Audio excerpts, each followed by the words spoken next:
வணக்கம். சற்று முன் கிடைக்கப்பெற்ற மிக மிக முக்கியமான செய்தி ஒன்று வெளியாகி உள்ளது. எடப்பாடி பழனிசாமி அவர்களது எம்எல்ஏ பதவியை ராஜினாமா செய்யக்கூடிய நேரம் வந்துவிட்டது. அதிமுகவில் வெடித்த உட்கட்சி மோதல் தற்பொழுது சி.வி. சண்முகமும் எஸ்.பி. வேலுமணிக்கும் சாதகமாகவே நீதிமன்றம் தீர்ப்புகளை வழங்க உள்ளது. இதனால் ஓபிஎஸ் அவர்களை எப்படி கட்சியிலிருந்து எடப்பாடி நீக்கினாரோ அதேபோல் சி.வி. சண்முகம் அவர்களுக்கும் எஸ்.பி. வேலுமணி அவர்களுக்கும் அதிகாரங்களை நீதிமன்றம் வழங்கப்படும். அதிமுகவில் 1/5 நிர்வாகிகள் ஆதரவுகள் இருந்தால் அதிமுகவின் செயற்குழு பொதுக்குழுவை கூட்டலாம். ஆனால் தற்பொழுது 2 ஆதரவுகள் இருக்கிறது. 2 ஆதரவுகள் சுமார் 1800 நிர்வாகிகள் சி.வி. சண்முகம் அவர்களுக்கும் எஸ்.பி. வேலுமணி அவர்களுக்கும் இருக்கிறது. இதனால் அன்று ஓபிஎஸ் அவர்களுக்கு என்ன எடப்பாடியால் நடந்ததோ இன்று சி.வி. சண்முகம் அவர்களுக்கும் எஸ்.பி. வேலுமணி அவர்களுக்கும் எடப்பாடி பழனிசாமி அவர்களை நீக்குவதற்கான முழுமையான அதிகாரங்கள் இருக்கிறது. இதனால் அதிமுகவில் இருந்து எடப்பாடி பழனிசாமி அவர்கள் நீக்கப்பட்டால் அவரது எம்எல்ஏ பதவியும் பறிபோகும். அவராக தானாக முன்வந்து ராஜினாமா செய்ய வேண்டும் என்றும் அரசியல் வட்டாரத்தில் கூறப்படுகிறது. அதிமுகவில் எடப்பாடி பழனிசாமி அவர்களது பிரச்சனைக்கு என்ன காரணம் என்று நாம் சுருக்கமாக பார்க்கும் பொழுது முதலில் அதிமுகவில் எடப்பாடி பழனிசாமி அவர்கள் சுயநலமாக இருந்தது. அதிமுகவில் தன்னை விட உயர்ந்தவர்கள் யாரும் இருக்கக்கூடாது என்று அவரது மனதில் நினைத்தது. ஓபிஎஸ், வைத்திலிங்கம், மனோஜ் பாண்டியன், கிட்டத்தட்ட பண்ருட்டி ராமச்சந்திரன், சசிகலா, டிடிவி தினகரன் யாருமே தனக்கு எதிராக செயல்படக்கூடாது. ஏனென்றால் இவர்கள் அனைவரும் மறைந்த முன்னாள் முதல்வர் ஜெயலலிதா அவர்களது உண்மையான விசுவாசி, அவர்களது நன்மதிப்பை பெற்றவர்கள். இதனால் இவர்களது பேச்சையும் அதிமுகவில் கிளை நிர்வாகிகள், சில மாஜி எம்எல்ஏக்கள், முன்னாள் மாவட்ட செயலாளர்கள் அனைவரும் கேட்பார்கள். இதனால் எடப்பாடி பழனிசாமி அவர்கள் தனது முழுமையான அதிகாரத்தை பயன்படுத்த முடியாது என்ற காரணத்தினால் தனக்கு எதிராக இருக்கக்கூடியவர்களை ஏதேனும் காரணங்களை சொல்லி கட்சியிலிருந்து நீக்கிவிட்டார். ஆனால் இப்பொழுது அவர்கள் பதவியில் இருக்கிறார்கள். பிற கட்சியில் எம்எல்ஏக்களாகவும் அமைச்சர்களாகவும் வாரிய தலைவர்களாகவும் சபாநாயகராகவும் பல முக்கியமான பதவிகளிலும் இருக்கிறார்கள். ஆனால் அதிமுகவின் நிலைமை தற்பொழுது மிக பெரிய அளவில் ஒரு சோகமான ஒரு நிலையில்தான் இருக்கிறது. இதற்கு என்ன காரணம்? எடப்பாடி பழனிசாமி அவர்களது தவறான திட்டமிடுதல்.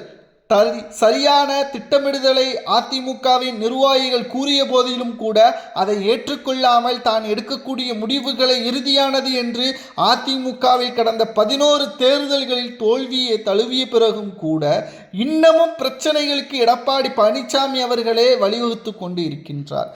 இதனால் கடுமையான கோபமடைந்த சி.வி. சண்முகமும் கிட்டத்தட்ட எஸ்.பி. வேலுமணியும் முதலில் அதிமுகவில் செய்தி வெளியிடக்கூடிய நமது அம்மா நாளிதழை கைப்பற்றினார்கள் மற்றும் முக்கியமான செய்தி ஊடகத்தையும் கைப்பற்றினார்கள். 1800 நிர்வாகிகளையும் தங்களுக்கு சாதகமாக அந்த பொதுக்குழு கூட்ட வேண்டும் என்ற கடிதத்தில் கையெழுத்திட அனுமதியும் பெற்று நீதிமன்றத்திலும் சமர்ப்பித்து விட்டனர். வழக்கறிஞர் ராம்குமார் அவர்களிடமிருந்து பெறப்பட்ட சில முக்கியமான தகவல்கள் என்ன தெரியுமா? எடப்பாடி பழனிசாமி அவர்களிடம் இருக்கக்கூடிய அதிகாரங்கள் அனைத்தும் பறிபோகும். எஸ்.பி. வேலுமணி அவர்களுக்கும் சி.வி. சண்முகம் அவர்களுக்கும் கூடுதலான பொறுப்புகள் வழங்கப்படும். இதனால் அவர்கள் நினைத்தால் எடப்பாடி பழனிசாமி அவர்களையே எம்எல்ஏ பதவியில் இருந்து ராஜினாமா செய்யக்கூடிய ஒரு சூழலை உருவாக்கலாம். சசிகலா அவர்களை மீண்டும் அதிமுகவிற்குள் கொண்டு வரலாம். அதிமுகவில் இணையக்கூடிய மேலும் விருப்பமுள்ளவர்களை மீண்டும் அதிமுகவில் இணைக்கலாம் என்ற முழு சுதந்திரமும் இவர்களுக்கு வழங்கப்பட்டால் நிச்சயம் எதிர்கால அரசியல் தோல்வியில் இருந்த அதிமுகவை மீண்டும் நிலை பெற்று அதிமுக வெற்றியடையக்கூடிய ஒரு சூழலை உருவாக்குவதற்கான ஏற்பாடுகளையும் தற்பொழுது மக்கள் எடப்பாடி பழனிசாமி அவர்கள் இல்லாத அதிமுகவை தற்பொழுது சி.வி. சண்முகம் மற்றும் எஸ்.பி. வேலுமணி அவர்கள் அனைத்து பொறுப்புகளையும் சசிகலா அவர்களுக்கு கொடுப்பதற்கான வாய்ப்புகளும் இருக்கிறது. ஏனென்றால் சரியான ஆளுமை, சரியான திட்டமிடுதல் ஜெயலலிதா அவர்கள் இருந்த பொழுது பல அறிவுரைகளை சசிகலா அவர்கள் வழங்கியதன் காரணமாகத்தான் தொடர்ச்சியாக 2 முறை முதல்வராக மறைந்த முதல்வர் ஜெயலலிதா அவர்கள் வந்ததும் குறிப்பிடத்தக்கது. ஆனால் இப்பொழுது இருக்கக்கூடிய அதிமுகவின் தலைமை என்பது எடப்பாடி பழனிசாமி அவர்களது மோசமான திட்டமிடுதலும் பணமும் அதிகாரமும் மட்டும்தான் அதிமுகவின் முழுமையான சுதந்திரம் என்று எடப்பாடி நினைத்து கொண்டிருக்கின்றார். அது முற்றிலும் தவறானது. கோட்டையில் அரியாசனத்தில் இடம்பெறாத வரைக்கும் எடப்பாடி பழனிசாமி அவர்கள் அதிமுகவை தனது கட்டுப்பாட்டில் வைத்திருந்தால் எந்த ஒரு பயனும் இல்லை. முழுமையான சுதந்திரத்தை கொடுத்து மக்கள் பணிகளை முறையாக செயல்படுத்தி மக்களின் ஆதரவுகளை திரட்டி அதிமுகவின் கொள்கைகளையும் அதிமுக மக்களுக்கு செய்த நலத்திட்ட உதவிகளையும் மக்களிடம் நேரடியாக கொண்டு சென்று வாக்குகளை சேகரிக்காமல் கடந்த 5 ஆண்டுகளில் உட்கட்சி பிரச்சனைகளை பற்றி மட்டுமே எடப்பாடி பேசி அதிமுகவின் பிளவை உருவாக்கி அதிமுக 3வது இடத்திற்கு தள்ளப்பட்டு அதிமுகவின் உண்மையான தொண்டர்களுக்கு மனவேதனையை அளிக்கக்கூடிய ஒரு சூழலும் உருவாக்கியுள்ளது. இதற்கு யார் காரணம்? எடப்பாடி மட்டும்தான். சரி, 3வது இடத்திற்கு தள்ளப்பட்ட போதிலும் கூட ஒரு வாய்ப்பு வழங்கப்பட்டது. அதாவது யாருக்கும் தனி பெரும்பான்மை இல்லை. தாவேகாவிற்கு இல்லை, திமுகவிற்கு இல்லை, அதிமுகவிற்கு இல்லை. 107 இடங்களை மட்டும்தான் கைப்பற்றியது. ஆட்சி அமைக்க வேண்டும் என்றால் 118 இடங்கள் தேவை. அதிமுக ஆதரவுகளை கொடுத்தால் அமைச்சரவையிலும் இடம் கிடைத்திருக்கும், அதிகாரங்களும் கிடைத்திருக்கும். அனுபவம் இல்லாத விஜய் அவர்களுக்கு கூடுதலான ஒரு அனுபவசாலியாக அதிமுகவின் மூத்த நிர்வாகிகள் இருப்பதால் திறம்பட மக்கள் பணியை செய்திருக்கலாம். அதற்கும் எடப்பாடி இடையூறாக இருந்து ஒட்டுமொத்தமாக அதிமுகவின் நிலைமையை தலைகீழாகவே மாற்றிவிட்டார் என்றும் தற்பொழுது சி.வி. சண்முகமும் எஸ்.பி. வேலுமணியும் கூறுவது நிச்சயம் ஏற்றுக்கொள்ளக்கூடியதாகத்தான் இருக்கிறது. எடப்பாடி பழனிசாமி அவர்களது மனதில் தனது எண்ணத்தை பொறுத்தளவிற்கு தனக்கு எதிராக யாரும் செயல்படக்கூடாது என்று நினைத்தால் எப்படி? அது சாத்தியமா? அது சாத்தியமே கிடையாது. மக்களின் ஆதரவுகள் தான் நமக்கு முக்கியம். மக்களது தேவைகளை நாம் பூர்த்தி செய்ய வேண்டும்.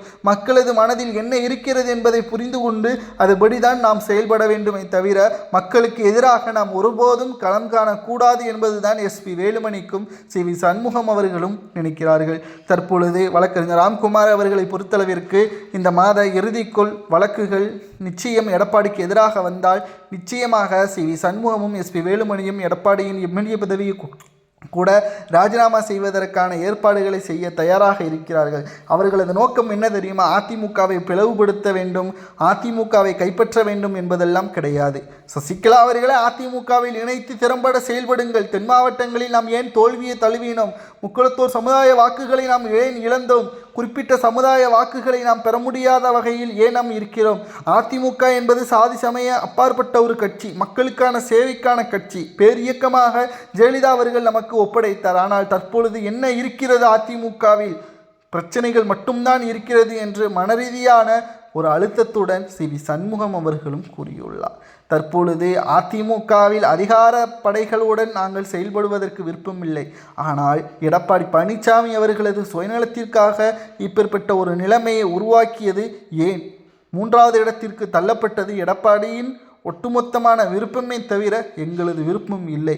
அதிமுகவின் முடிவுகளை நாங்கள் எடுத்தால் எடப்பாடியின் பதவியை ராஜினாமா செய்ய சொல்வோம் என்று அவர்கள் கூறுவது சரியா என்பதை உண்மையான அதிமுகவின் தொண்டர்கள் கமெண்டில் கூறுங்கள்.